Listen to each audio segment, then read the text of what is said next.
pas sauter, il n'ouvrira la porte que lorsque le sol lui confirmera que voilà, ça y est, il vient d'ouvrir la porte, ça veut dire qu'il est exposé au vide extérieur. Il a face à lui la terre, juste en bas, sous ses pieds. Instant historique donc sur BFM TV. En direct donc cette tentative de record du monde de Félix Baumgartner qui dans quelques secondes, le sas, la porte est ouverte, va s'élancer pour une chute libre de 5 minutes à plus de 1200 km/h. Voilà, c'est un quadruple record, record d'altitude de ballon habité, record d'altitude de saut en chute libre, record de temps de chute libre, c'est plus de 6 minutes. Et puis record de vitesse atteinte en chute libre, effectivement, une vitesse légèrement supérieure à la vitesse du son. Alors le voici, on est en train de vivre donc cet instant, l'Autrichien de 45 ans, parachutiste, qui va se lancer dans le vide pour 5 minutes, on le disait à l'instant, de chute libre avant l'ouverture de son parachute. Impossible à cet instant de revenir en arrière. De toute façon, cette capsule, que devient-elle après coup? Alors, on peut toujours télécommander. D'ailleurs, ce sera fait, la séparation de la capsule du reste du ballon. Une fois la séparation faite, la capsule descend sous parachute et atterrit en douceur. Le ballon de son côté est déchiré par télécommande et tombe comme une grosse masse de plastique au sol. Il peut revenir dans la capsule encore, mais je pense qu'il a envie de sortir. Après 5 ans, on le disait, de préparation physique, préparation mentale, préparation scientifique, Félix Baumgartner, cet Autrichien, qui a donc vérifié tous les derniers paramètres qu'il avait sur ses petits papiers, vous les voyez devant la porte de sa capsule, cette checklist dont nous parlait à l'instant Jean-François Clairvoy. Félix Baumgartner qui va donc s'élancer depuis 39 km d'altitude, très exactement, c'est inscrit en haut de votre écran pour ce nouveau record du monde. C'est une distance évidemment suffisante, largement suffisante pour atteindre ses objectifs de vitesse. Oui, tout à fait. Alors là, je suis en train de penser aux efforts qu'il doit fournir pour vaincre la rigidité de son scaphandre qui offre sur sa peau une contre-pression permettant d'éviter... Ça pèse combien, son équipement? Je pense qu'il doit avoir un équipement total de l'ordre de 15 à 20 kilos sur lui à ce moment-là. 15 à 20 kilos pour de bons abdominaux afin effectivement de se projeter. On l'a vu faire un petit signe avec le pouce, ça veut dire que tout va bien, tout se passe correctement au moment où nous nous parlons. Oui. Et il va ressentir un état d'apesanteur total et le dernier point de contact physique avec sa capsule va définir les conditions initiales d'un mouvement de rotation lente sur lequel il ne pourra absolument rien faire. Il n'a aucun appui extérieur et on va le voir probablement tout doucement rentrer dans une rotation et qui ne posera aucun problème évidemment puisqu'il est quasiment dans le vide. Voilà, il a le plein d'oxygène, on le voit en bas.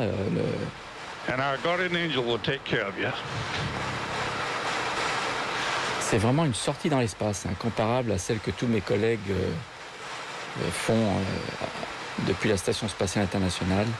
En ce moment. Ce petit bouton rouge, ça veut dire je suis prêt, je vais y aller. On essaie de tendre l'oreille, ce que lui disait le centre de contrôle, Joe Kittinger, en bas au Nouveau-Mexique, 39 km plus bas. Je pense que c'est probablement une sécurité pour être sûr que la capsule ne soit pas détachée du ballon avant qu'il ait sauté.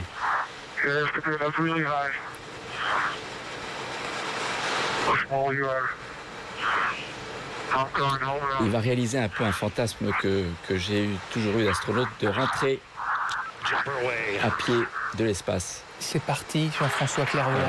La vitesse avec laquelle il accélère à environ 10 mètres par seconde au carré. Ça veut dire que toutes les secondes, sa vitesse augmente de 10 mètres par seconde.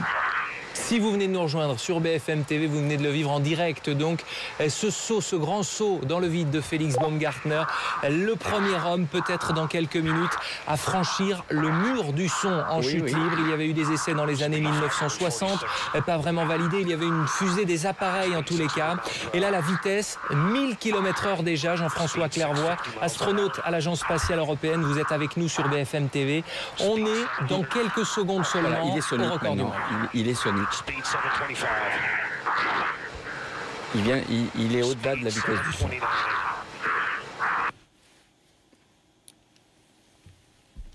Alors, il commence à tourner, on le voit, mais c'est pas... Avec la tension pour les techniciens, son équipe qui travaille depuis plus de 5 ans, il est en train de tourner. C'est attendu et il ne peut rien y faire. Il ne faut surtout pas qu'il essaie de rattraper ses rotations. Il faut qu'il reste allongé. C'est ce qu'avait connu Joe Kittinger.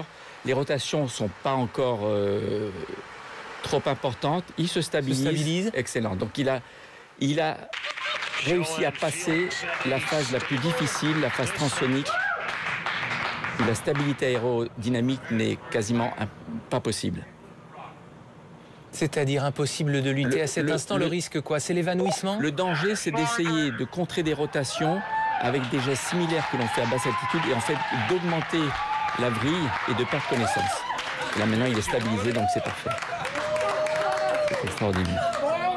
On voit sa femme au premier rang qui était en larmes quand il a décollé tout à l'heure aux alentours de 17h30 heure française. Il aura fallu donc près de 2 heures d'ascension avec ce ballon chargé à l'hélium pour Félix Baumgartner. On le rappelle, cet Autrichien parachutiste qui a donc, ça y est, réussi son record, Jean-François Clermont. Il a dépassé tout à l'heure les 1200 km/h. Voilà, il a déjà 3 records atteints. Il lui reste à atteindre le 4e record qui est le temps de chute libre.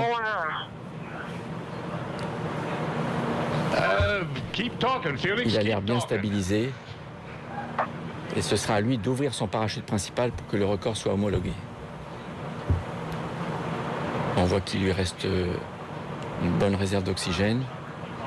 Il respirait assez rapidement tout à l'heure. Toujours pas. Est-ce que c'est lui qu'on entend? On entend Joe Kittinger qui dirige un petit peu la station de contrôle. Est-ce que c'est lui qu'on entend? Joe Kittinger, c'est pas se parler à ce moment-là. Un conseiller. Ah si, bien sûr.